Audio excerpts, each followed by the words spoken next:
Psychopaths will mug you. Narcissists will charm you. Machiavellians will invade you. They're thinking down the road. They're thinking long-term goals. They're thinking strategically. If you focus on one trait to the detriment of the others, you're going to create blind spots in how you can be manipulated. Welcome to the Brad Carr Podcast. My guest today is Professor Daniel Jones, one of the world's leading experts on the dark triad of narcissism, psychopathy, and Machiavellianism, and a former student of Dr. Del Paulis, who coined the term dark triad. Dr. Daniel Jones, you've said that the science of understanding manipulation has failed us. Why do you say that? Because we've been studying these traits for more than 50 years. 50 years we've known about different toxic personality traits that create interpersonal harm, wreak havoc on society, and create deception and distrust among our fellow peers. And we've done almost nothing to give people actionable solutions to protect themselves from that type of manipulation. And from my perspective, that's unacceptable. We don't need more research showing how they harm people. We need people to come to us with solutions. We need to produce actionable, real-life solutions for people to be able to protect themselves from manipulation that comes from people who have been doing this their whole lives. Mm-hmm. So, Dan, what do we need to know about your background to understand what you bring to the science of manipulation? So, initially, I began my journey in psychology looking at it from a very situational, experimental social psychology perspective. It was only when I started studying with Dr. Del Paulis, who was the creator of the dark triad concept, that I began to integrate personality and social psychology into the equation. And then obviously focusing on aspects of evolutionary psychology, social psychology, personality psychology, I started looking at a much larger puzzle of how these traits interact with their environments and interact with other people to create the harm that they do. I would urge anybody looking at these types of personality traits to understand that everything is person, environment, and person by environment interactions, as Kurt Lewin said almost 100 years ago. And so understanding the situations in which they act helps us understand the types of behaviors that they're going to unleash, the harmful behaviors they're going to unleash, and the types of things they're going to pursue in different environments. Mm-hmm. And so I do want to talk about the specifics and stuff. First, I'm just curious. So your mentor, Del Paulis, if I'm saying that right? Mm-hmm. That's right. Coined the phrase dark triad. I mean, how did they even do that? So Del was originally a student of Richard Christie's at the University of Columbia. And Christie created, obviously, along with his student Florence Geist, the concept of Machiavellianism.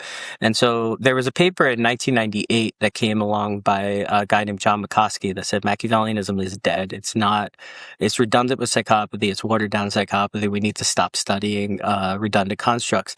And so Del and his student Kevin Williams got together and said, well, let's really examine this before we jump to conclusions. And so they took what were the three most studied toxic personality traits at the time, which was psychopathy, narcissism, and Machiavellianism, and wrote a paper and coined it the dark triad. And they argued for their distinctiveness. They were making a specific argument that these traits are distinct, and we need to study them in tandem at the same time to see which trait is going to go with which outcome or which behavior, rather than just be isolationists in the research literature. And while I study psychopathy, I don't care about the other two. That was no longer acceptable according to the agenda that they were outlining. They were saying, hey, look, we all got to talk to each other. The forensic psychologists were off doing psychopathy, the clinical psychologists were off doing narcissism, and the personality social psychologists were off doing Machiavellianism. He said, these different camps need to start communicating because they could be studying the same thing in some situations, but they're depriving the field of understanding the differences, which was very, very important. So why is it important to understand the differences? One model that I've heard of is sort of a low conscience umbrella. And this is a term that's suggested to help people who have been through relationships with highly manipulative, dangerous people, so that you can just get a sense that I don't know if he was a narcissist or antisocial personality disorder. I just know that he operated without conscience, and now I need to protect myself. What's the value in these distinctions? Well, first of all, if you focus on one trait to the detriment of the others, you're going to create blind spots in how you can be manipulated. One of the common things I tell my class is a Machiavellian is focused on long-term bottom line tangible goals. So if somebody says, you know what, darn, you were right, and you're really smart at this, they say, well, they can't be narcissistic because of how they just publicly self-effaced and complimented me. I guess I'm going to be okay. And then 3 months down the road, all the private things you've told this person, all the things that you were negotiating with the person suddenly come to light in an inappropriate way. You say, wow, I was blindsided. I thought I could trust that person. And vice versa. Somebody turns down a very tangible gain in a negotiation or something like that, just for a sacred value or for a public praise or for a compliment. You say, wow, this person is really just not Machiavellian at all. I guess I'm in the clear. And then, of course, the narcissism comes out. So when you focus on one trait to the detriment of you created a blind spot to the detriment of the others. The other thing I would say is how you handle these traits in situations, because it is a matter of fact that you're going to come across one or more of these types of people in your life or career. And the truth of the matter is they need to be handled in different ways. So in negotiating, for example, in a business context with a narcissistic person, giving them symbolic concessions, giving them sacred value concessions very often works to increase your bottom line outcome and tangible gains. So if I say, look, Brad, I really want to be on your podcast. I'm going to, give you all these social praise, and I'm going to give you all this social recognition, but I'm not actually going to give you any money. If you're narcissistic, that's actually going to work better than saying, Brad, I'll pay you $500 to be on your podcast type of thing, where in the reverse would be true of Machiavellianism. So knowing who you're negotiating with, knowing who you're dealing with is going to empower you to be able to negotiate those relationships in a productive way. Okay. So I see then this narrowing down as useful in a forward-looking situation where I suspect that I'm going into an endeavor where I'm going to be around one of these people. This is very relevant for what you're talking about earlier with management, the workplace, things like that. Whereas if it's retrospective, you don't need to know whether he was Machiavellian or antisocial personality disorder or whatever. You just know that looking back, you were manipulated, abused, whatever, and you want to recover. Am I getting you? I would say so. I would say in terms of learning from the situation, if that's a goal, then understanding what type of trait and what your attack surface was and what your vulnerabilities were so that they don't get repeated is going to be important even then in understanding what trait was at play when you got manipulated. But no, if you were in a relationship or exploited by somebody who's high in one or more of these traits. Now, what's crucial to understand it wasn't your fault. They were playing by a different set of rules than we've agreed upon in humanity. We have a basic sense of benevolence towards other people and a basic sense of integrity. And we go into research, and there's a great researcher in Alabama named Timothy Levine who argues that his theory is called truth default theory.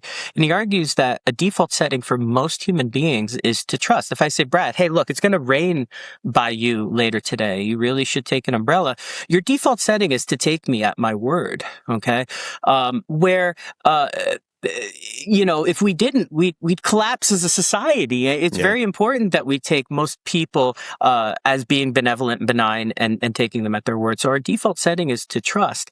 And so consequently, if we change that, obviously there's consequences to that. And so you have to reduce your vulnerabilities. And so, yes, looking back, if somebody violated those rules of engagement and said, hey, look, this X is not X, and they manipulated you, no, it's not your fault. And to that degree, absolutely, any one of these traits can be interchangeable in the fact that it wasn't your fault that you were victimized or harmed by one of these people. So to that degree, I agree. And if something's really critical that you need somebody high in integrity and benevolence to be handling a situation, then yes, screening them all out as a common core, a common element makes sense. But if you're trying to make sense of the situation going forward, you really do have to differentiate them. Mm-hmm. And you said to be aware of your attack surface. What does that mean to you? So that's vestigial leftover from a lot of the research I do in cybersecurity. So we've actually done a lot of stuff looking at the personality behind the keyboard and the types of people and how they're going to go about trying to infiltrate an organization or hack a system or an individual. And so we find differences even there, that people will do a lot of what they call in the computer science literature and the cybersecurity literature, passive reconnaissance on people. So if you've ever gotten a spear phishing email or one of those phone calls that knows a lot about you, knows where you are, what your address is, maybe your profession and what types of, knows the buzzwords that you may tweak to, that's usually Machiavellian at play because they've done their homework. People who just spam out and brute force and try the same tactic on 100,000 people playing a numbers game are much more likely to be psychopathic, for the very nature of the deception and the tactical manipulation they engage in. For somebody who tailors to a particular system is going to be more Machiavellian. And so we talk about in cybersecurity minimizing your attack surface, simply knowing what you put out on social media, what you put out on the internet, where your vulnerabilities are, and making sure you stay vigilant to them. So yeah, that's just left over from some of the research I do in cybersecurity. Well, it seems really relevant to a person in just daily life too. I've dealt with one particularly dangerous man, and his favorite thing to do was, I would call it pre-stalking. I think he was getting as much information on someone as he could. He was using burner accounts on social media so that he could be moving through those spaces digitally without being recognized, so that he could meet someone as though he didn't know anything about them and they didn't know anything about him, when in fact there was a huge asymmetry of information. So I see this as important in all domains.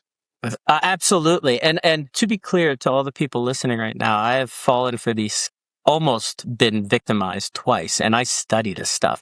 So once for my nonprofit here in Nevada, I'm a vice president of OCD Nevada, and we had just started filings and putting up our website and all these costs, and I was also the treasurer at the time, and so I got a phone call or an email saying, hey, ostensibly from the president, saying, I need you to make this payment immediately. I'm in a meeting. Please do this. I was so worried about her and making sure that our accounts went through. I did not check the email from which it was coming. And I went to Wells Fargo and tried to do it. And the email did not match the account, so they shut it down. But that would have bankrupted us. And the person had done their homework. They knew I was the treasurer. They knew who the president was. They knew that we had just filed and that we were doing these accounts. And then I got a call, this was maybe 6 weeks ago, ostensibly from a sergeant, and they knew I had been an expert witness on several court cases. They knew I was going to court shortly. The phone call said, is this Daniel Jones? And stated my address and said, you realize you failed to appear in court 2 weeks ago for a deposition on a child abuse case, and there is now a warrant out for your arrest. And for about 5 minutes, I was convinced I was going to jail for failure to show on a case, until I started pumping the brakes and asking some very basic questions. Wait, I'll go down to the station now. We can clean this up. No, if you hang up the phone now, we're going to send the National Guard or whatever after you. And then I started to realize, oh my goodness. And then when he transferred me to his supervisor, immediately they wanted my social security number, my credit card. And you guys were the second guy was a little too brash. But again, I almost fall for these things, and I studied them. So people should not carry this guilt and shame they carry when they are manipulated, because these people have been at it a long time. They live, breathe deception. And we, as I said, are at a default of trust, which is a good thing. So, of course, these things are going to slip through the cracks from time to time. So we have to stay vigilant, but we should still be decent people and trust each other. Mm-hmm. So you get into a lot of the different types, and I've heard you talk about Machiavellianism in particular in a way that I haven't heard other people, and I do want to get to that. But just in broad strokes first. So we've said that this science has failed. What do you think is the solution? So first, I think the solution is understanding these traits and their differences, and how people are going to potentially come at you based on your vulnerabilities, and understand what your vulnerabilities are. So I think everybody should take a long, hard look in the mirror and say to themselves, what have I put into the world? What do I expect to get out of the world? And in that situation, what based on my desires and my expectations and the way I've presented myself to the world creates a vulnerability. And I think people understanding that these folks do lie in plain sight in the general population can really create these vulnerabilities. So I think understanding how they can come at you with different ways and different manipulations is key. But as I said in my TEDx talk that I gave here in Reno, there are three big components that people need to focus on when they've recognized that somebody who's not playing by these integrity and benevolence rules that we have of engagement. And so I say in the talk, and the title of the talk is How to Recognize a Master Manipulator. But basically what I argue is if we use CPR to help somebody breathe when they're suffocating, then we use CBR to help people breathe in a toxic relationship. And that stands for cold, bottom line, and rational. And so I'd argue anybody dealing with somebody who has one or more of these traits, toxic elements, to think brass tacks, be cold about the social relationship.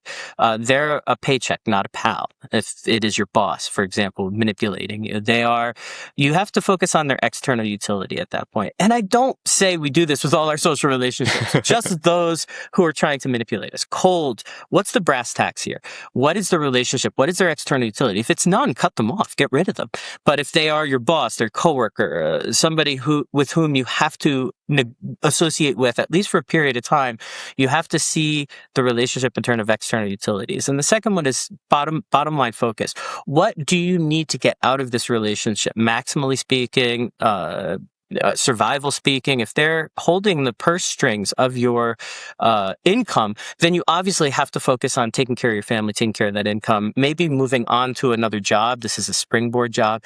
And then rational is the most important element. Rationally speaking, how are you going to go about accomplishing that bottom line task? Is it going to be through staying off their radar? Is it going to be through agreeing on some things that don't matter? Is it going to be talking to your boss in a way that keeps the situation moving towards that bottom line goal, irrespective of whether or not you think this is an appropriate thing? And I'm not saying anybody should break the law. I'm not saying anybody should betray their values, but moral victories, fighting on principle, isn't going to get you anywhere because they don't have principles and they don't have morality. So to say, I'm going to prove to this narcissist to the world that this person's a narcissist, well, good luck. They're going to spend the rest of their waking days proving you're the problem. And they've been at this longer. So no narcissist in history, to my knowledge, has fallen to their knees and said, "Oh my God, what have I done? What a horrible person through all these years." It doesn't happen, right? And so you have to think strategically about what can I get out of this, brass tacks, instrumentally. And then you use this CBR to breathe until you can formally get away, because ultimately they're going to keep at it with the manipulation, and you're going to fail at some point. It's like fighting an MMA battle with only blocks and defense. I mean, at some point, you're going to get hit. So get out of the arena. Once you've dodged enough and you've gotten what you need out of the situation, get out of the ring, because you're never going to be able to play defense forever. Yeah. And then you started by saying that we need to assess our own vulnerabilities. How do Absolutely. we effectively do that? I think some people maybe find themselves spending a lot of time and energy on things, trying to do some therapeutic process or something to look back on what happened in a relationship. But to be prepared going ahead, what do we do? So, first of all, and I want to be crystal clear, as I said this earlier, I am not blaming the victim. I mean, we should all be able to let our honest integrity, full disclosure, be exposed, and nobody should ever take advantage of that. So I don't want anybody to feel that I'm somehow putting the onus back on the victim or the survivor. This is not your fault, and it never will be.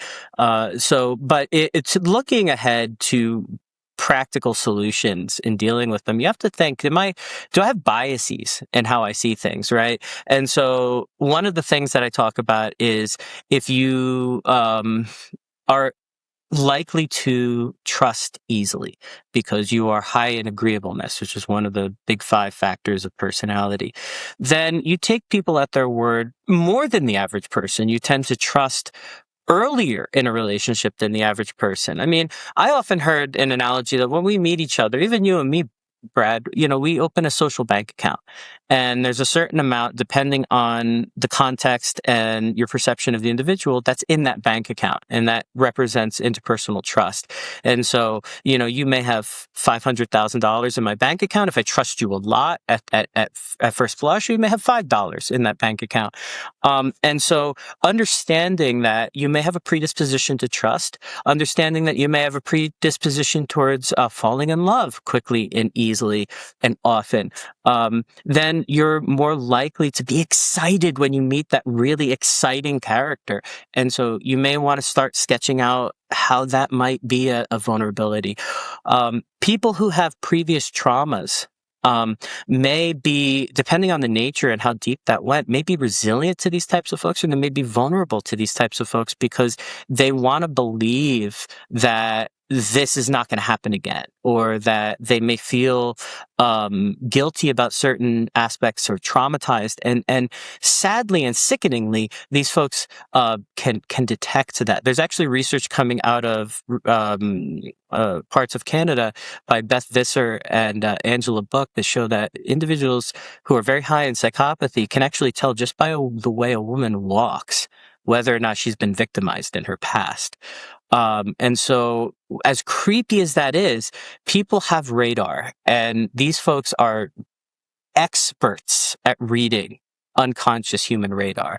And so they'll find ways. So that's why, again, if you have certain predispositions, you have certain vulnerabilities, you have to put in guardrails to make sure that you're protected, and you're either checking in with friends, loved ones. You're not letting yourself fall into the fantasy that these people like to create. So if you know you're prone to that, that doesn't mean that's anything wrong with you. Sometimes it can be fantastic to fall in love quickly and easily. It's exciting. It's romantic. It's great that you trust right away. You can build a lot of relationships very quickly and effectively and efficiently that way.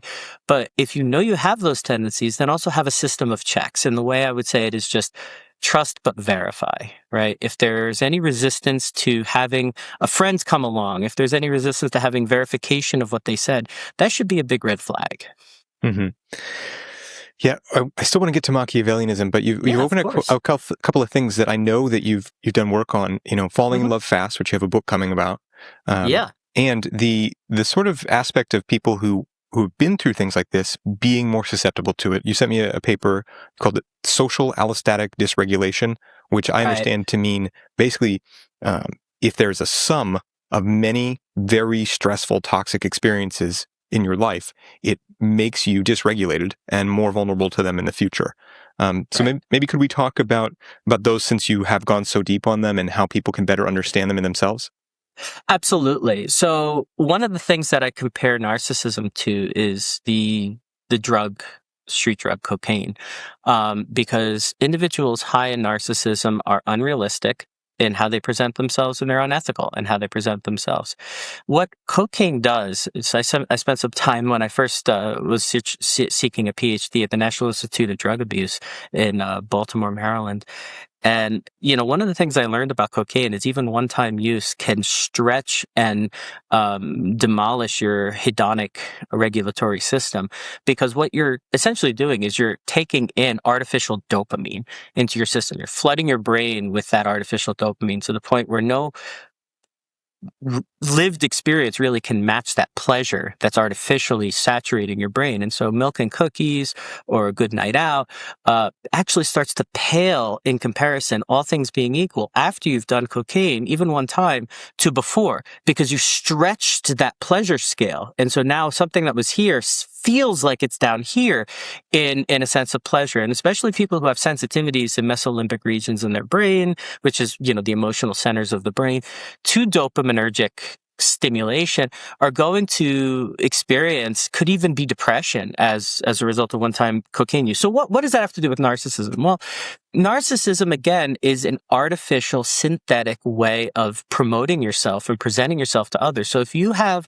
multiple dating experiences with somebody high in narcissism, they may stretch that excitement, that interpersonal regulatory system of how exciting somebody is and how amazing they are, because they're artificial and unethical.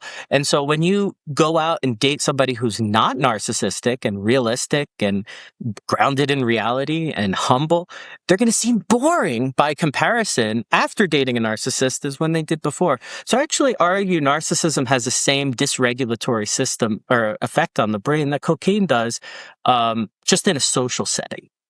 So being around a person who's extremely narcissistic, dangerously narcissistic, is like cocaine in that they're larger than life.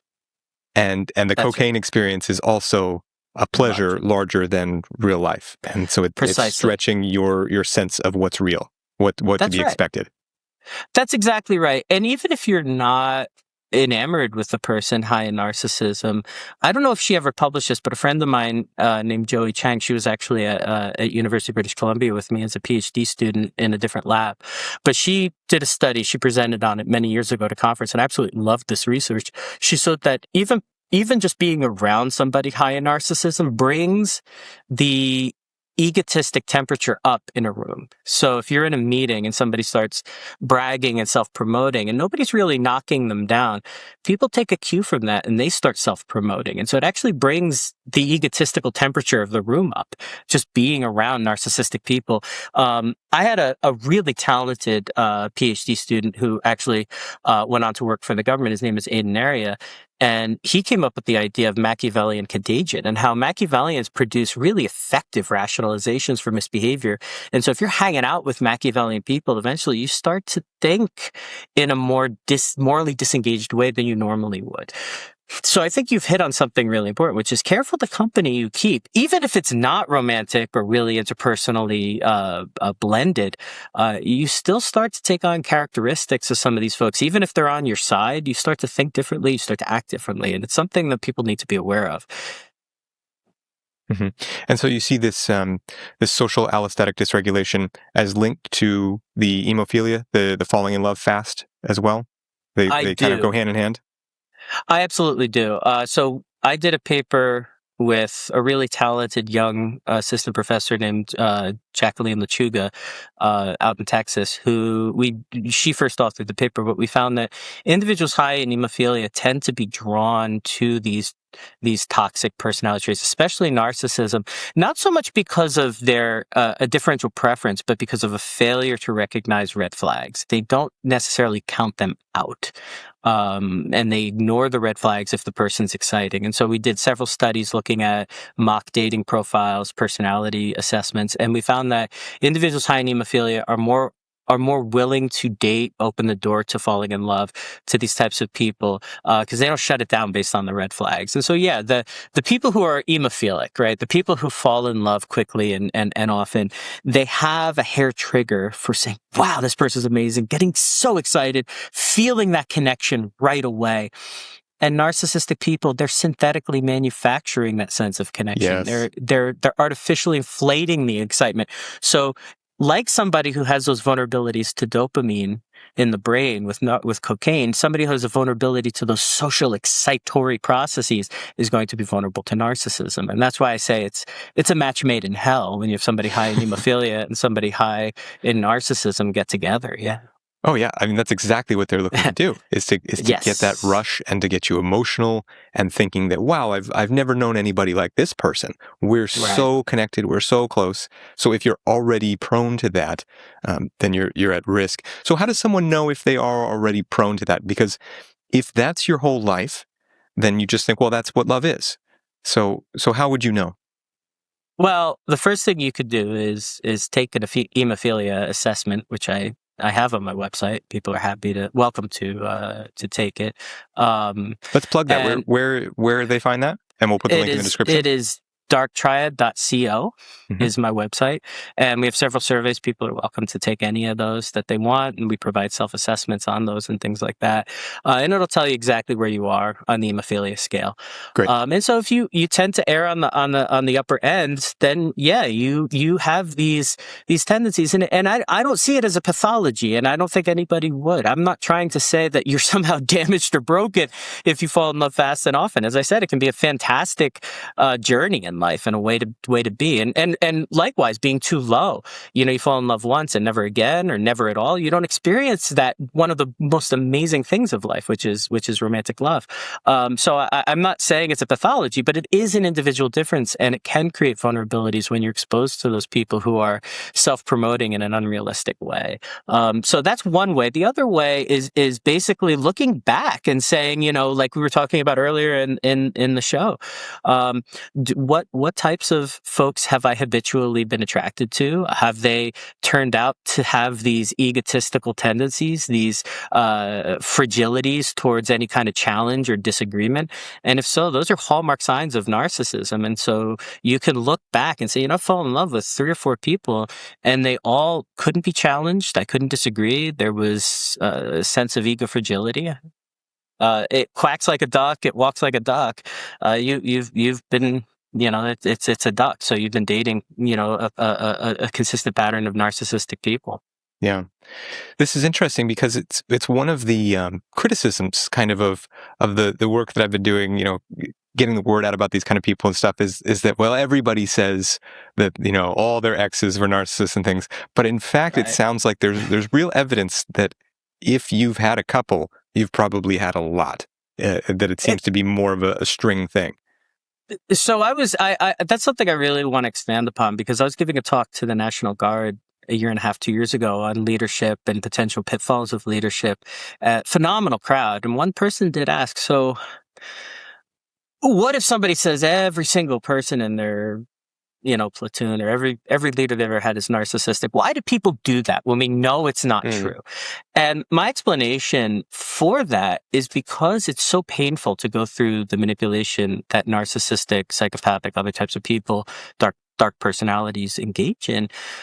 It's so hurtful that we understand immediately, and it's a hair trigger to empathize with somebody. So if I say, look, Brad, my ex, man, was she narcissistic? What does that do? Right away, it gives us a common vocabulary for what types of behaviors she had engaged in. It elicits complete sympathy for me, and most importantly, it absolves me of any wrongdoing, because no matter what I did, I was in a relationship with somebody who dispositionally couldn't reflect the same level of love and empathy to me that I could for her. So I called her a narcissist because I know what that does socially. It absolves me of wrongdoing, and it allows me. Now, again, I want to be very crystal clear. If they were truly narcissistic, then you do deserve the empathy, the sympathy, and it wasn't your fault. But that does require some soul searching in terms of, does this person actually fit a pattern of narcissism, or was there something there that they did have benevolence and integrity, and the situation created the relationship to take a wrong turn. Very often people will say, well, he cheated on me, she cheated on me. That's narcissistic behavior. Not necessarily. There are a myriad of reasons why somebody's unfaithful in a relationship that has nothing to do with the dark triad. Hemophilia being one of them. People who fall in love quickly and often, that doesn't turn off once they're in a committed relationship. They want it to, they think it will, but ultimately that hair trigger for falling in love continues in perpetuity. And so they meet somebody else and they're like, I'm in love with both of you now. Or somebody who has attachment issues and feels that they're not getting the reinforcement they want from their primary relationship, and somebody else is really courting them and saying, I'll give you all the security, the love, I'll love you forever. Those words are very attractive to somebody who's anxiously attached and maybe not feeling that same level of commitment from their primary partner, may also stray in. And none of those things have anything to do with being narcissistic or high in the dark triad. So people do throw these labels out, sometimes recklessly. And so if the person showed clear ego reactance to threats or challenges, if the person showed clear sense of entitlement to things that were above and beyond what what they were entitled to just because they were them, if the person's showing authoritative ways of thinking, Absolutely. That's narcissistic patterns. But as we talked about earlier, it's not just narcissism, right? Somebody could have been cultivating information this whole time from instrumental gain. Maybe you had something they were after and they used that romantic or social connection to leverage the instrumental gain. Or maybe the person was very tactical and reckless and they were engaging in deception and lies. Out of a sense of immediate gratification, or a perverse sense of pleasure in duping you. There's concept that Ekman came up with called duping delight, right? And they just enjoy the game. Those are all very different types of traits, but they all have the same outcome, which is you get really hurt, manipulated, and exploited at the hands of this type of person. So there's a lot of variables in these equations, and so I encourage people to think beyond the narcissistic, myopic view of why a relationship went south. Yeah. So let's get out of that, their narcissists view for a bit. I agree. Yeah. I've done plenty of that. Yeah. I'm thinking, so far we've talked about how looking back you can look back with sort of a broader umbrella of low conscience, how looking at yourself after one of these experiences or going forward, you can assess what's going on with me, what am I most vulnerable to, what is that attack surface, as you said, to use your terms, all of that. You can be cold, bottom line, rational going forward. Now, in that process, understanding different types. I hear a lot about narcissists. I hear a lot about psychopaths. The word that I hear tossed around but not explained a lot is Machiavellians. What is that? I know that you know a lot about it. You've paid a lot of attention to it. So Machiavellianism is the sneaky of the three traits. And as as I've said many times in my career, and I continue to emphasize, they're the most societally dangerous of the three traits, because they're not the most transparent. They're actually shrouded in secrecy, which is why people often get the trait confused for other traits. They're shrouded in secrecy. They're very situationally dependent. They can be the nicest, most ethically behaving person, depending on what is in it for them. And so there's a lot of research in the organizational behavior literature showing that they'll engage in voluntary behaviors. There's a great researcher out in Hungary called Tomasz Berecki who showed that they'll volunteer at a high or even higher clip than others if they get social or instrumental recognition for it. So the situation is very much um, indicative of how they're going to behave with respect to ethics. Now, to be clear, there's no behavior they would object to on ethical grounds. Much like psychopathic, narcissistic, Machiavellian, they're all willing to do whatever. It's just whether or not it's going to be expedient in pursuing their goals. It's just pragmatics as to whether they'll actually engage in the behavior or not, which makes them so dangerous because they'll hold off. The example I always give is a wallet on the table. If there's a wallet on the table and there's absolutely no consequence, it's a stranger's wallet, all three will take the wallet and help themselves to the content of the wallet. But if it's your CEO or your boss or your leader that left the wallet in the room, and there's a lot of money there, but there are cameras everywhere and things like that, the Machiavellian will be the first one to return it in full cash, nothing taken, to the boss and say, hey, I found your wallet. I just want to protect you and make sure nobody else took it. Machiavellian will do that. Psychopath may still take the contents of the wallet because of the immediate gratification associated with the trait. So that is a key differential factor in how Machiavellians behave, is the situational consequences associated with the behavior. So a Machiavellian has the low conscience of a psychopath, but doesn't have the impulsive behavior. Exactly. So they have they're thinking down the road. They're thinking long-term goals. They're thinking strategically. There's another great paper by Esberger and Berecki, that same author I was talking about, that shows they spontaneously mentalize when they're interacting with somebody there's a zero-sum negotiation or there's some conflict, whether it's positive or negative going on. They think like a chess match. They're thinking, what is Brad going to do next? And how can I counter what Brad's likely to do based on this situation? And how can I make sure I come out of the situation with maximal gain for myself, but don't look like I'm trying to. So they're thinking strategically, spontaneously mentalizing what their opponent's going to do so they can stay one up in the interaction. None of the other dark personality traits do that type of stuff as far as I know. And so that I think is really makes them the most societally dangerous. As I said in my talk, psychopaths will mug you, narcissists will charm you, Machiavellians will invade you. They will cultivate an army and a coalition, and before you realize they're a threat, it's already too late. And they're the ones that keep me up at night. They're the ones that freak me out. Because if they're smooth and thoughtful enough and intelligent enough and strategic enough, you'll never see it coming. Hmm. Well, this is interesting because it's often said that someone who's a cult leader is a narcissist or a psychopath, but to lead a cult would take Right. a lot of forward thinking, because you're going to have to gather people, you're going to have to create a facade, that sort of thing. So how do you see that cult leader persona fitting with these models? I would say they're unusual types of combination of strategic thinking, as you've articulated, and the charm that needs to come with being able to be appealing to large masses of people. So that's why you have maybe a unique combination of that charm, that self-promotion that typically we see associated with narcissism, but the strategic, instrumental,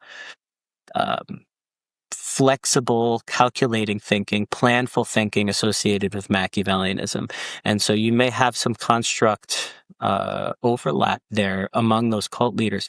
But the thing that's really critical to understand is, and I'm developing several models now to try to explain this, is the cut point between whether you're dealing with somebody narcissistic or Machiavellian is who's their master. Is it instrumental financial gain? And will they sacrifice public appearance, public persona, popular opinion of themselves for that instrumental gain? Or are they slaves to their ego? And so if they will sacrifice instrumental gain and long-term financial profit for public persona, and appearance, then they're narcissistic. And so I think at some point there are mutually exclusive categories and a zero sum where you either go this way or that way in a particular situation. And that's what I argue demarcates these traits. Other types of aspects can float around, show me a pure blood narcissistic person who's never strategically manipulated. Show me Right. a Machiavellian who's not egotistical.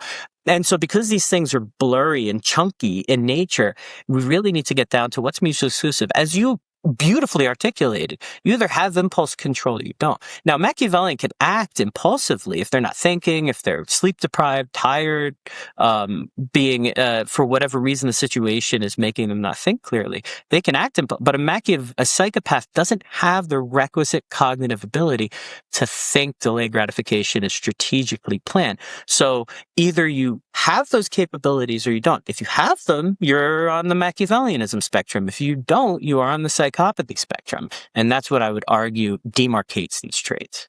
Okay, so if you have the ability to be that rational, to think that long term, to let go of your ego, then that makes the Machiavellian, even though without that they would look Correct. like a narcissist or a psychopath.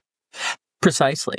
And that's what's so deceptive, is that these behaviors are identical. We can't look at somebody's harmful behavior and say, that's a psychopath. Because you don't know why, outside of context, you don't know the environmental forces that could have been creating that behavior or the motivations behind the behavior. All you saw was this person got hurt. And that doesn't help us in differentiating the traits. Back to your original point, when we're thinking backwards, I was manipulated. Does it matter for my sense of guilt? Or no, you were betrayed, and that all of them fall into that bucket of willing to betray. Mm-hmm. Okay, so the big questions that people usually have around dark personalities would be, where does it come from? And how do I spot it? So with the Machiavellianism, I wonder where it comes from, because there's a lot of evidence that narcissism is, this trait that some people are higher in and lower in, that there's genetic influence as well as environment, that psychopathy too, that there are studies that show difference in brain structures and things like that. With the Machiavellianism, where do we start with understanding where it comes from? So that's a really great question. And the best paper I've ever seen that addressed that was led by Tony Vernon in 2008 with his team at University of Western Ontario, looking at behavioral genetics and the dark triad. And what he found, I think, was pretty groundbreaking. And I don't think it's been celebrated as much as it should have been in terms of the revolutionary nature of the paper. They found that, yeah, narcissism and psychopathy in self-report are reflected almost entirely genetically. There's no shared environment component, which means the shared environment component means we know based on how you were raised in the house and the parent that there's variance associated with that environment such that it's unique and it definitely affected your personality. So all they found was the genetic component associated with narcissism and psychopathy. But Machiavellianism was almost equal parts shared environment and genetic. So you can raise a Machiavellian as much as you can birth one. And again, I'm not blaming parents. I mean, these things are genetic luck of the draw, and sometimes these things happen. But the environment Machiavellian is the only one that is really sensitive towards that developmental environment. And so, yes, there are parenting styles, maybe socioeconomic conditions where somebody's growing up in poverty and needs to survive by being duplicitous, that may produce, or other types of parenting styles of entitlement. You don't have to play by the rules, little Jimmy. You're special. And again, that can be narcissism, but it could also be, hey, look, if your teacher's doing this, I'll go in and gaslight to protect you from punishment. That could also produce Machiavellian tendencies where you're learning from the parent, hey, look, I don't have to play by the rules. And so the parent ultimately is modeling that type of behavior and getting reinforced for it. What is the child going to learn from that situation? I don't have to play by the rules. Mommy and daddy don't play by the rules type of situation. Wow. It's giving me a lot of questions now. So I wonder, too, if it can be something that can be parented, then there isn't a magic line when we turn 18. Can we be influenced as adults if we're in a work environment, let's say, with people who are Machiavellian? And we started to talk a little bit about this, how it can raise the temperature, but can it really turn the switch? I'm thinking, can you break bad like the TV show? Like, how far does it go? Because we don't deal in diagnostic categories, it's really tricky to say empirically when somebody crosses a threshold into being problematically high in Machiavellianism. But I agree with your premise that absolutely throughout adult life, somebody can attenuate their ego, their conscience, as you've said, can be attenuated through environmental circumstances. Absolutely, and that was the premise of my student Aiden's some of his work that he was doing theoretically, was that it can attenuate our conscience. Ultimately, you habituate to your circumstances, and it can erode your ethical thinking if you were constantly exposed and reinforced for these rationalizations and disengaging morality. I completely agree with that premise. There's no magical developmental threshold that turns off. I would say it's probably much like a smoker that begins smoking at age 12 or 13. It's so hard to quit by age 45 because the neuroreceptors, the nicotine receptors in the brain have become so used to that chemical that it is just so painful to withdraw the chemical. As opposed to somebody who started smoking at age 22 and then tries to quit at age 32. The brain didn't grow up with those neurochemicals. So I'm not saying it's ever easy to quit smoking, but it may be easier after 10 years starting at age 22 than after 40 years starting at age 12, trying to quit at age 32. So I'd say the same is true of these rationalizations and habitual patterns of deception. If you grew up doing them, thinking this way, cognitively disengaging from morality, being cynical towards other people, believing humanity is evil, it's probably harder to get somebody out of that thinking than if they grew up relatively typical, but at age 32 maybe got a really bad work environment and they started thinking this way to survive. And then at age 42, they realize, wow, that was really not really nice of me. And so it's probably easier in the same way to disengage from that amoral way of thinking if you developed it late in life. Nevertheless, I agree with your premise. You probably can develop some of these tendencies later in life, especially if you start getting reinforced for them. And with respect to narcissism, there were two major neo-Freudian theorists who argued for parenting having a huge impact on narcissistic development. One was called Kernberg, the other one was called Cahoot. And they argued from separate perspectives of parenting. One said overvaluation produces this narcissistic trait of the child believing that they are special. The other one argued that it's parental deprivation of affection that creates an overcompensation of self-love and produces narcissism. And it turns out in the empirical literature, both are correct. And actually, if you trace them back, one may be responsible for what we call overt narcissism, which is the high self-esteem, grandiose, I'm amazing, I'm going to put it out there type of narcissism. And the other one may be responsible for what we call vulnerable narcissism, where the person, or pathological, where the person feels very vulnerable and fragile. They have kind of lower self-esteem, but they feel very entitled and they're very hostile. So both of these parenting styles may also produce different types of narcissism. Nevertheless, may have a huge impact on narcissism down the road. Mm-hmm. So then we have this model then that it's very much a developmental thing to be Machiavellian, and that it doesn't necessarily stop at the end of childhood. Now, the term Machiavellian comes from the name Niccolo Machiavelli. You're very precise about pronunciation, which is good. Wrote The Prince. People come across these books as adults. Robert Greene is a friend of the show, wrote the 48 Laws of Power. People come across these. Can literature stir a person's conscience or disturb a person's conscience and change them into a Machiavellian?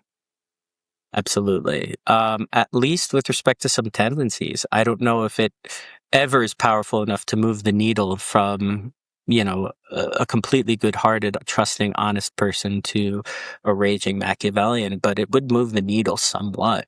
I've read parts of Robert Greene's book, a lot of Robert Greene's book. I really enjoyed it. I've read How to Win Friends and Influence People by Dale Carnegie. I've read The Art of War. I've read The Prince. A lot of them advocate for some of these duplicitous tactics. They don't, obviously, Looking Out for Number One is another one. I forget the author at the moment, but, a lot of them argue for very much the same thing, is that don't criticize somebody unnecessarily, keep people on your side, build these coalitions. Sometimes it's advantageous to not look to appear the same way you're going to actually behave. And so, and I want to be crystal clear that yes, they can move the needle in the way people think. Even a 12-minute TED Talk can do that in planting a seed. One of my favorite movies, Inception, would say the most infectious thing on the planet is an idea, right? And so we can plant these ideas in people's head. And so that's why I think it's also equally important to inoculate people to going down the path of unethical action and say, okay, there's at some point, and that's why I say even with my CBR training and the stuff that I do in that realm, I always emphasize you should not be doing this if somebody is playing by the rules of engagement. They're being benevolent or they have integrity or anything like that, or everyday associations. These are very isolated tactics for very isolated specific situations where you're dealing with somebody who doesn't engage in those rules of engagement, and you do it temporarily till you can get away. Because ultimately, somebody who does CBR in perpetuity, even though it doesn't directly tell people to manipulate, and I don't want people manipulating, we don't need more jerks in this world. But that's why I say temporarily till you can get away, because ultimately, if you're doing CBR for 30 years with your boss, you're going to put yourself at greater risk for ethical slippage. And I don't want to see that happen to anybody. So yeah, to that point, you go down the path of unethical behavior, that it was a seed planted from a book or stuff like that. And I think if you look at 48 Laws of Power, you can apply so many of those principles to the greater good. If you look at Dale Carnegie's book, you can apply so many of those principles to the greater good. Sun Tzu, The Art of War, and so on. And so I don't think necessarily that people who are thinking strategically and maybe a little more utilitarian are evil and are always inflicting harm on the planet. And one of my favorite papers in a journal called Leadership Quarterly by an author named DeLuga ranked the first 39 presidents of the United States using historians and psychological experts on Machiavellianism. And what he found was the number one most Machiavellian president we've ever had in history was also the one credited for saving us from recession, depression, and falling into fascism, which was Franklin Delano Roosevelt, FDR, most Machiavellian president, also the only president to get 3 terms. Was he inflicting harm on the United States? No, I'd argue that the influence of his presidency was positive and long-lasting. But if you dig into the personal details, he used duplicity and deception to manipulate certain folks into getting what he needed. So was he pure evil? No. But did he have Machiavellian tendencies? Absolutely. So again, I'm not advocating for manipulation, but I'm saying that if somebody's goals align with a particular outcome that is pro-social, and they're bending rules to get that done, some people would find that appealing. Yeah, I do want to get into the red flags of trying to spot a Machiavellian, which sounds actually extremely difficult as we're getting clearer on that. But it is. First, I'm curious. So, with your CBR model, cold, bottom line, rational. Did that come from researching Machiavellians? And the idea was to sort of to turn, but without becoming like them. I mean, that sounds like a villain's path a lot of the time. Right. I'm just going to take from the bad guys until eventually you become one. So how did that all come about? That's a really great question. So it actually started with a paper and a study I did with my colleague Alexis Hanna and Peter Holm. Alexis Hanna is here at University of Nevada, Reno. Peter Holm's at Arizona State. And we got together after reading this paper by Hurst and colleagues in 2019 in Journal of Business Ethics that found that callousness of manipulation created resiliency under abusive supervision. And now callous of manipulation is something that's germane to all 3 dark triad traits. So we're like, gosh, that's really interesting. So we actually applied the dark triad in that situation. We did several studies looking at how individuals high in different dark triad traits responded to exploitative, abusive, psychopathic leadership.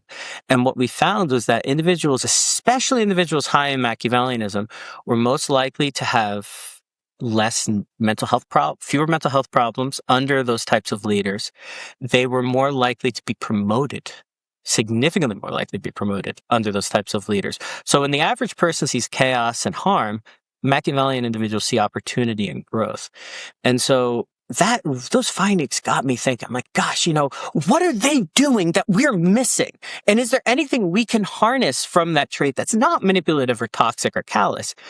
Anything we can harness from that trait that I can teach good-hearted people to survive in those situations. So when this idea hit me, this was maybe 3-4 years ago. I remember it was New Year's Eve. I had a flashbulb memory, and I ran to my bookshelf, and I have studies of Machiavellianism on my bookshelf, and I started flipping through the chapters, started reading very carefully. What are these chapters? What are the aspects of Machiavellianism and the associations of behaviors of Machiavellianism telling us that we can harness? And initially, I had a model called COBRAS, which was cold, observant, bottom line, rational, apathetic, and socially aware.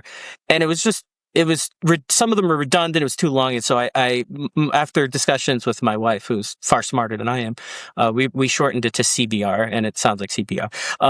But we were able to narrow it down to the 3 most important aspects. But yes, you're absolutely right. That was exactly the origin. I got really inspired by learning Machiavellianism. But I don't, again, what are the non-toxic elements that these folks are using to be resilient in situations, and can we teach them? And it turns out we can. Yeah, that statement is important too. I'm not sure exactly how you said it, but roughly that the person who is Machiavellian is more resilient when they have a toxic boss. I mean, you would think that we'd all still be just as bothered by a toxic boss, but that someone who has these toxic traits themselves has found a way to deal with it, and that we can steal the best of that is very interesting.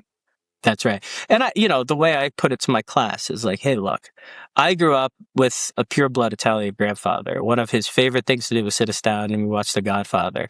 And so I channel my best Michael Corleone in these situations. It's just business. It's not personal. And if you think that way, all the other killing and manipulation and embezzlement aside, if you think about it, it's just It's just business. It's not personal.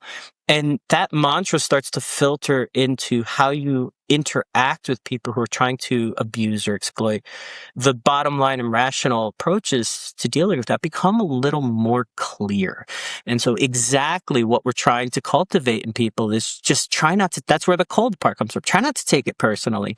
This is how they are. This is how they interact with other people. It's not right. It's not healthy. It's not the way it should be.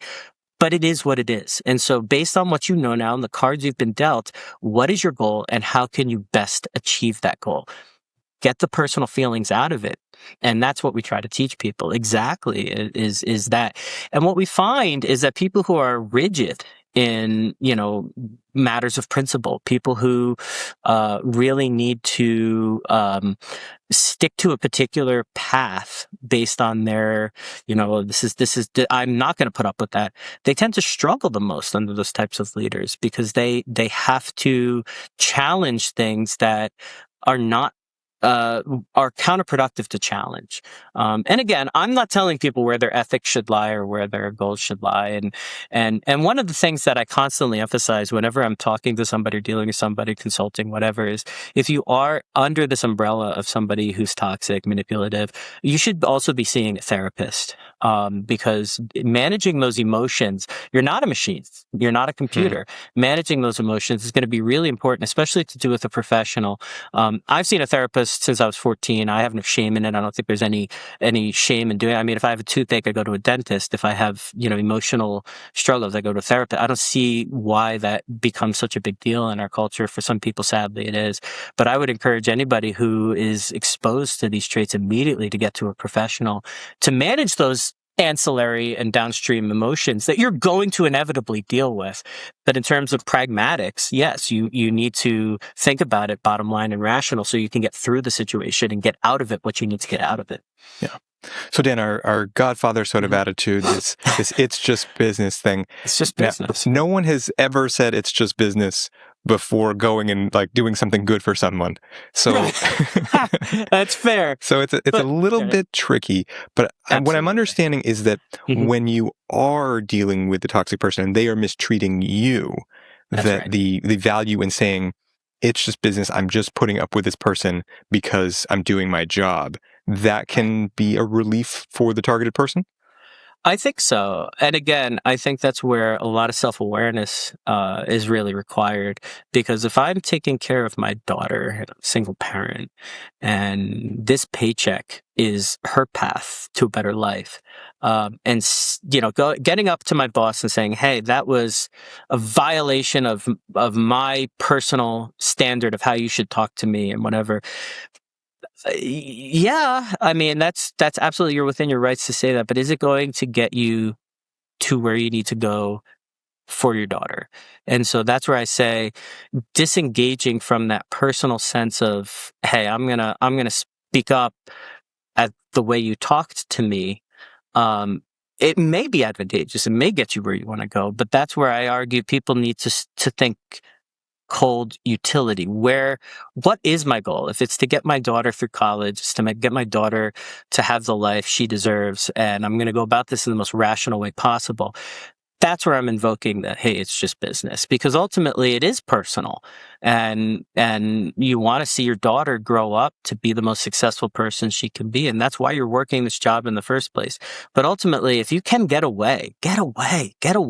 Don't work that job if you have alternatives. Find another job. Find a way to support your daughter in that. And so that, I would argue, the bottom line and rational and cold go far beyond just the situation, because if you're dealing with a boss who's being cold and manipulative, a lot of times they will say, hey, we're family here. A lot of organizations like to play that card, and so you may feel guilty for leaving with 2 weeks notice and no replacement. You may feel guilty for quitting on the spot because, gosh, they've created this aura of you owe them. You don't owe them anything. And so thinking cold and utilitarian about how you want to go about this situation, bottom line, I want my daughter to grow up healthy and rational. How am I going to get about doing that? Most likely it is eventually going to be with a different job. And so I do want to remind people that these are not strategies meant to be done in perpetuity. They are temporary stopgap so you don't melt down and feel crushed under the weight of the manipulation. And always, like I say, be seeing a therapist, be seeing somebody professional to help you manage those emotions, because there's going to be a lot of emotion and pain that you're going to go through, no matter how good you are at this. Mm-hmm. Yes, it seems we've been talking about how to get to that bottom line attitude, but the Sure. cold and the rational would be Mm-hmm. much harder if you are under emotional manipulation, which is meant to Absolutely. disturb all of that. So we've talked Mhm. about going to a therapist as a strategy. Right. Mhm. What else have you seen that works for people to hit the cold and the rational? So for the cold, one of the things that I stumbled across in the literature of aggression is what they call the fly on the wall paradigm. And I really like Hmm. this because they argue if you look at a situation, especially when you ruminate or replay it, and you're seeing it through your eyes, you're re-traumatized all over again. You're seeing your boss right in front of you, screaming at you, red faced, throwing things, and you're reliving it. And so it hurts again, and you're seeing it personally. So what I'd advocate for somebody who, unfortunately, sadly, may be going through such an abusive workplace environment is be on the wall. Imagine you're a security camera and you're watching the interaction. Imagine you're somebody looking through a window or an office door at the interaction. Remove yourself as you replay it from that situation emotionally in the first person. Look at it from a third person, and then take on the persona of a superhero in that third person. I always tell people, think about it from the super rational, and I'm a super pro. And more importantly, when you tell that story to other people, right? Don't tell it from the first person. Tell it objectively. Tell it from the perspective of that superhero. How would you, if you observed somebody being abused by their boss, how would you, as a third person, tell the story to somebody else? You stick to the facts. You'd be objective. You say, hey, look, the person was standing in this way and they were saying these words.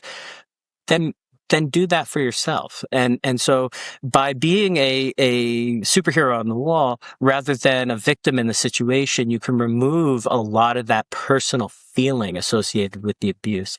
And in terms of rational, what I've come up with is basically that's where we can use and leverage therapists, especially. But that's where I say, the key question you need to ask yourself is why.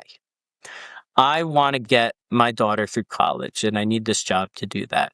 I'm going to tell my boss tomorrow that I will take on that extra assignment. Why?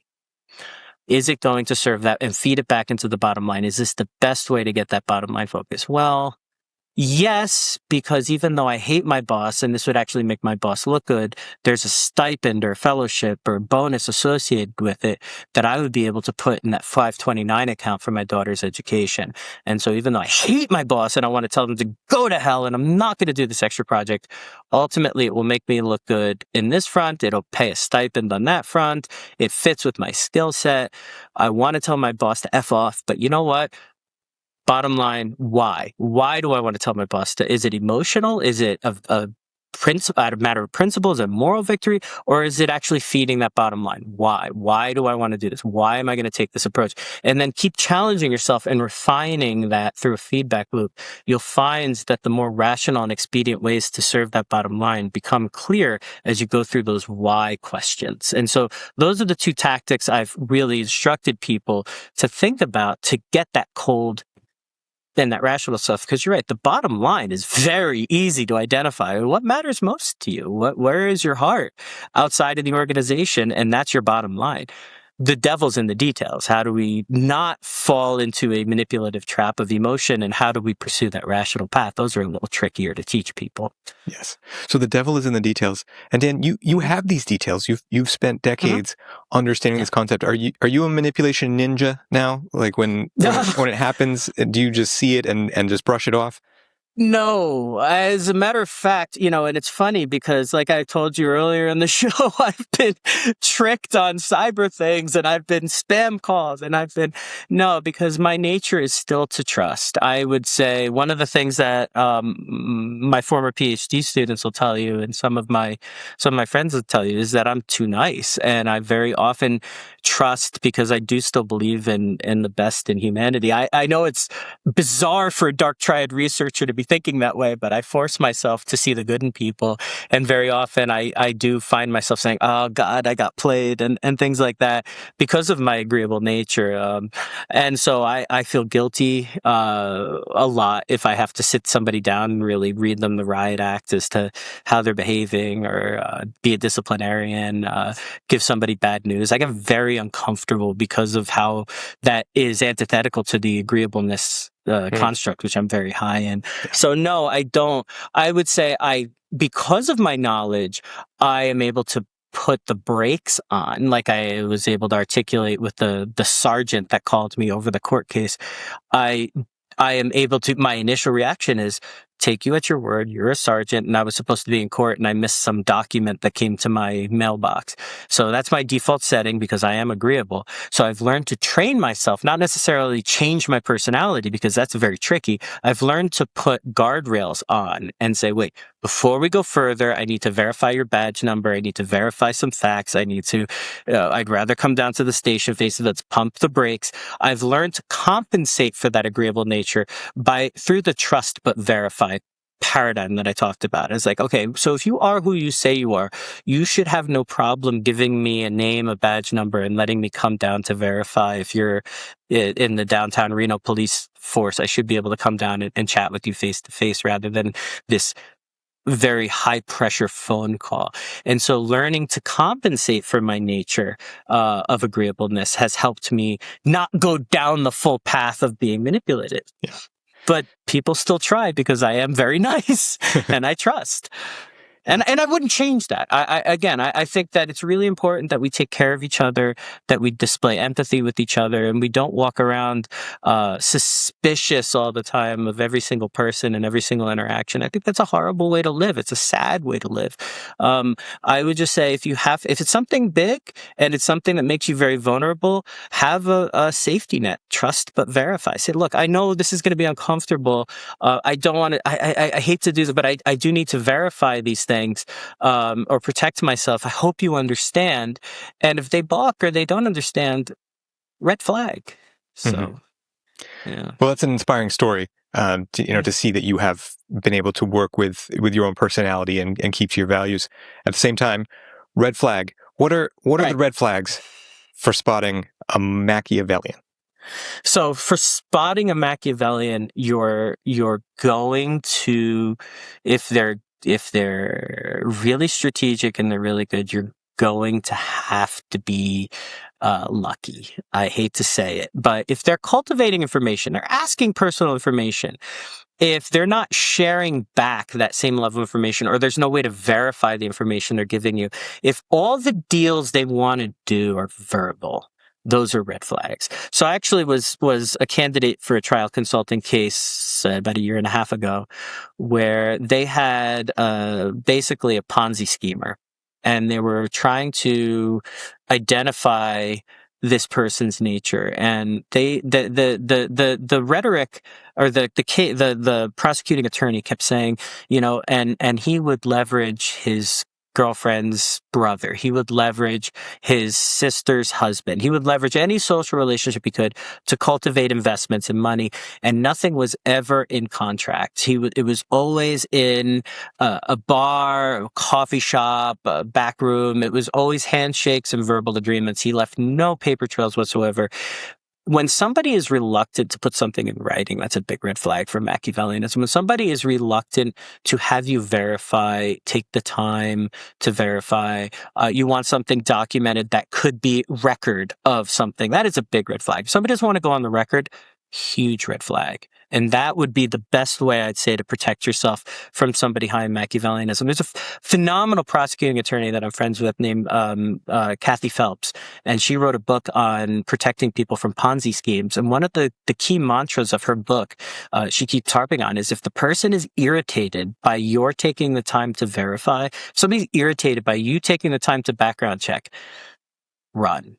because the irritation, and a person who is on the up and up will understand the need to protect themselves. Somebody who is trying to force you or cajole you or strategically walk you into an agreement that they don't want verified, that is a huge red flag to pump the brakes. And even back to the story I told you about the sergeant that called me, when I started pumping the brakes, there was a sense of irritation. When I said, wait, we need to walk through. Hey, look, I need to do this now. That's that rush, that scarcity, that here today, if you make a deal with me, you can get out of this, but this expires the second I hang up. Big red flag. No law enforcement officer can do that. Most business deals, it's not exploding offer as of 15 minutes from now. You have to, they're using these manipulative tactics, and Robert Cialdini, obviously one of the masters of influence research, says there's 6 key tactics people use. The scarcity is one of them. It's here today, and this is going to disappear if you don't do what I say immediately. Big red flag. So again, I would say a misanthropy, a lack of trust in humanity in general. If they're gossiping about other people to you, big red flag. Just like we always say, if somebody cheated on you, cheated with you on their partner, guess what they're going to do once you get into that relationship, likely in the future? Well, the same is true of gossip. The same is true of manipulation. The same is true of strategic information that they're filtering to you. If they're saying, keep this between us, what eventually is going to happen with the information you disclose to them and they're with another party? Keep it between.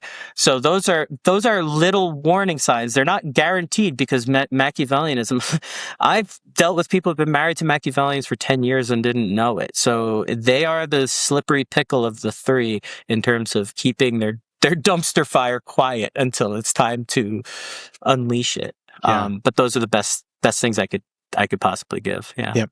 And on the hurrying one, another flavor of that can be done too is, rather than the brandishing of anger and trying to push you that way, is to play the victim. Oh, I thought we already agreed. Exactly. Where are you on That's this? right. I really need you. I've already put down the money.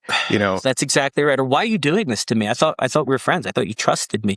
Yep. Playing that guilt is a huge tactic among Machiavellian individuals, and they'll play morality too. They'll say no honest person would put me through this. No, why are you, shame on you for making, those are all absolutely, Brad. That is a really good observation. They'll turn it back on you. They'll play on your guilt. They'll play on your emotions, because one of the things that even back to the 1970 book they show is they do best when emotions are involved, because they stay emotionless, but they feign this disingenuous or selective outrage. Why would you do that to me? Or they're pretending to be offended. They're not offended. It's strategic. And they're trying to get you to feel guilty, you to feel moral emotions to do what they want. That's exactly right. So Dan, you said you've known people who were married to a Machiavellian for 10 years before they found out, because that's the patient waiting game of the Machiavellian. I hear people say that sort of thing about narcissists and psychopaths. So are we misdiagnosing if we, so to speak, I mean, we don't necessarily diagnose unless we're medical, but, to say that if someone can play that long a game? Very often that is the case. People will say they were manipulative, they were callous, they didn't feel anything, they were out for my 401k, my retirement, my money, my whatever. Psychopath. Doesn't sound like it to me. Now, as it is very, very possible, depending on what level of vigilance you had, depending on where your radar were at the beginning of the relationship and what red flags you were looking for, it's very likely a narcissistic person could play out that relationship for 10 years and you not really realize the full gravity of what you were in until much later. But that's a different mechanism, right? Narcissistic individuals very often use that charm and that you're never going to find somebody as good as me, and that unrealistic sense of superiority. And then, my ship's coming in very soon. If you leave me now, when I become a multimillionaire, you're gonna feel like an idiot. That's a different mechanism. The Machiavellian plays the benign. They don't manipulate overtly with those types of tactics. They'll just lie in wait, and they'll play a very humble, normal appearing typical hand and then strike when that it's advantageous. And psychopathic individuals, yeah, again, depending on if you're not recognized and educated on these traits, you may miss the red flags of duplicity and things like that. So it's possible that person that he was talking about, that he was married to, was narcissistic and didn't realize it for 10 years because of just a lack of awareness about the types of traits and the ways they manipulate. But if they were aware of how all these types of things and they were just really, the wool was pulled over their eyes and they were betrayed at an opportune moment, it's very unlikely you were dealing with narcissistic or psychopathic individuals because there's telltale signs that would leak. Somebody who really keeps it together, duplicitous, strategic, yeah, you're probably dealing with Machiavellian. So I can't tell for sure. It really depends on how aware they are of the different traits and the red flags. But I would say that most often, if they kept it really under the radar, it's Machiavellianism, yeah. Okay. And I'd say the same thing for corporate leaders. A lot of people say, oh, these psychopathic CEOs. Yeah. I don't think there's very many psychopathic CEOs. There's a paper published by Paul Babiak, Craig Newman, and Robert Hare in 2010 that looked at the psychopathy checklist revised among 203 rising executives in the business world. And what they found was the only thing that moved their career forward of those 4 components they diagnosed in psychopathy was the interpersonal manipulation component, which is shared between Machiavellianism and psychopathy. What they found was that higher the interpersonal manipulation factor, the more they received positive and advancing reviews of their career. But what that giveth, the reckless and antisocial nature of psychopathy taketh away, and that compromised their ability to advance and move forward and get positive reviews. So if you look at manipulation shared by Machiavellianism and psychopathy, but impulsivity and antisociality only shared by psychopathy and antithetical in a way to Machiavellianism, it makes sense that it's the Machiavellians that are rising to the top of these organizations and then wreaking havoc once they get there. Psychopaths don't have the self-control. I'm not saying it's impossible, but it's less likely they're going to have the self-control to negotiate, build the coalitions, and strategically manipulate their way to the top. Okay. So the so-called successful psychopaths, the ones who become CEOs and Right. things like that, you're saying that evidence from the paper by Paul Babiak, Robert Hare, the guys who wrote Snakes in Suits, Understanding and Surviving the Psychopaths in Your Office, are the data actually suggests that what we're dealing with is most likely the Machiavellian. More often than not, I'd say it's Machiavellianism. That's right. Is there such a thing as a successful psychopath where, there could be a thin sliver of real estate between a psychopath and a Machiavellian such that you don't have the cynical, misanthropic, cynical worldview that a Machiavellian has, and you don't have the impulsivity that a psychopath has. Instead, you have this superficial, glib, charming and manipulative person, but doesn't have the impulsivity. Is there something in there that we could call successful psychopath that doesn't fit the category of Machiavellianism and doesn't fit the category of psychopath? Maybe. But I would say most often the Machiavellian individual is the one who's displaying these environmental sensitivities, delay of gratification, and strategic qualities necessary to rise to the top. So I say more often than not, it was misinterpreted as being psychopathy when it was really Machiavellianism. Yeah. Okay. So I've talked with Dr. Fiona Gherkin, who's from Australia. She uses the term secondary psychopaths. How would that fit? I would argue that secondary psychopathy is a bit of a mess as a construct. I think if we take Hare's 4-factor model, which is interpersonal manipulation, callous affect, erratic lifestyle, and antisocial behavior, and what she's arguing is that you split, so you have 4 things and you split them into 2 groups, right? The manipulation, callousness go in factor 1, the erratic lifestyle and antisocial behavior go in factor 2. For those listening on audio, Dr. Daniel Jones, by the way, has just held up 4 fingers and then split them into 2 and 2 to make a Spock sign. That's right. And I want you to live long and prosper, even if you have to deal with these dark personalities. And so the first two components, the manipulation and callousness, is what the people who are advocates of primary and secondary psychopathy call primary psychopathy. And then the erratic lifestyle and antisocial behavior is what they're calling secondary psychopathy.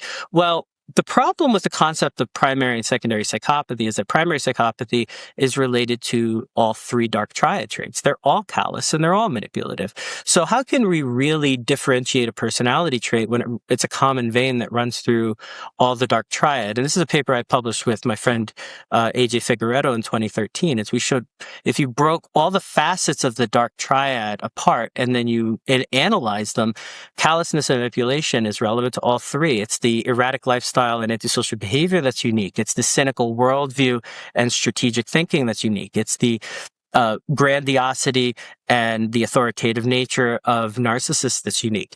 And so you need the full four-factor model that all correlate with each other to round out the construct of psychopathy. So I actually disagree that there are two types of psychopathy out there. Now, it's certainly the case that people who have antisocial personality disorder or people who have acquired through a harsh life, poverty, abuse, trauma, these tendencies for an erratic lifestyle and antisocial behavior in the absence of the dispositional genetic nature of being manipulative and callous.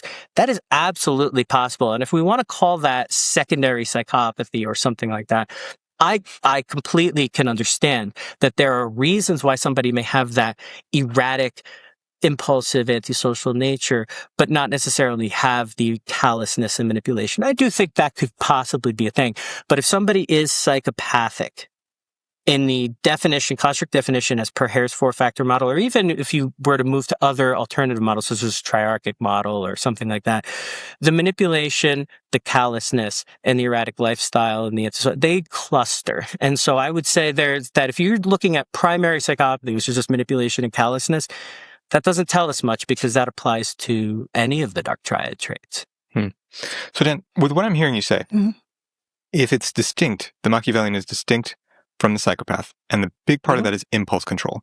And we know that there are many studies that show that psychopaths have different brain structures, and that those may make them even more prone to the impulsive behavior.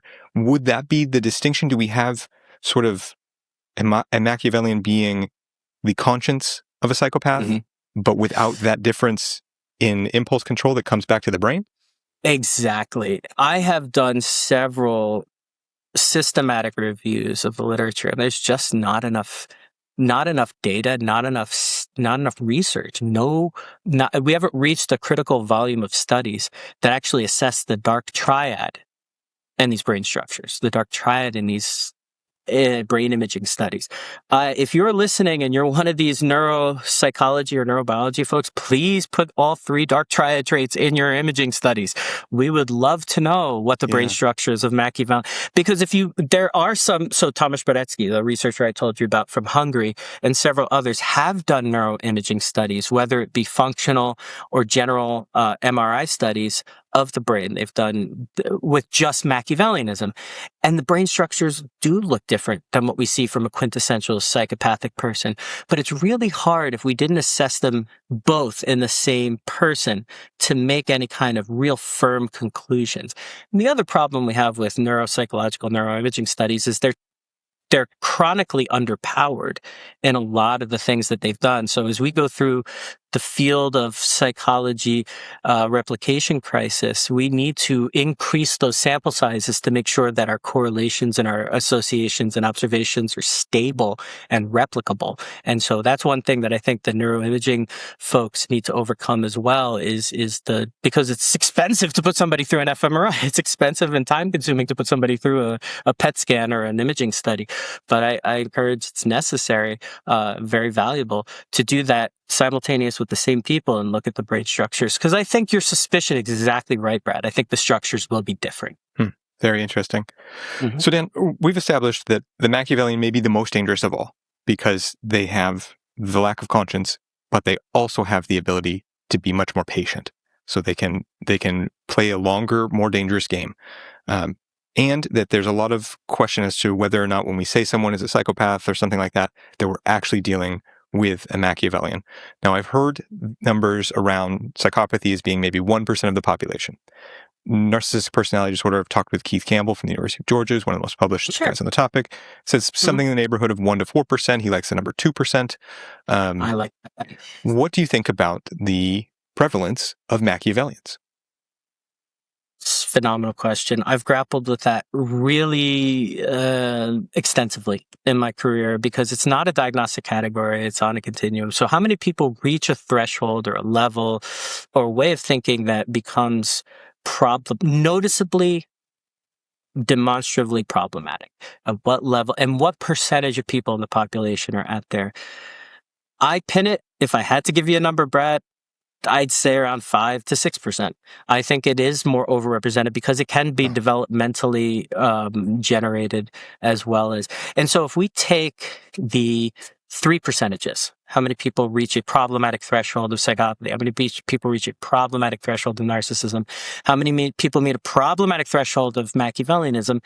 And we account for their overlap and cumulative percent, I'd say anywhere between 8 to 10% of the population has some form of problematic disengagement from empathy and honesty, or empathy and integrity. So some 8 to 10% of the population, I'd say about 1 in every 10, 1 in every 12 people have some level of callousness and manipulation that is going to reach some problematic level in their lives.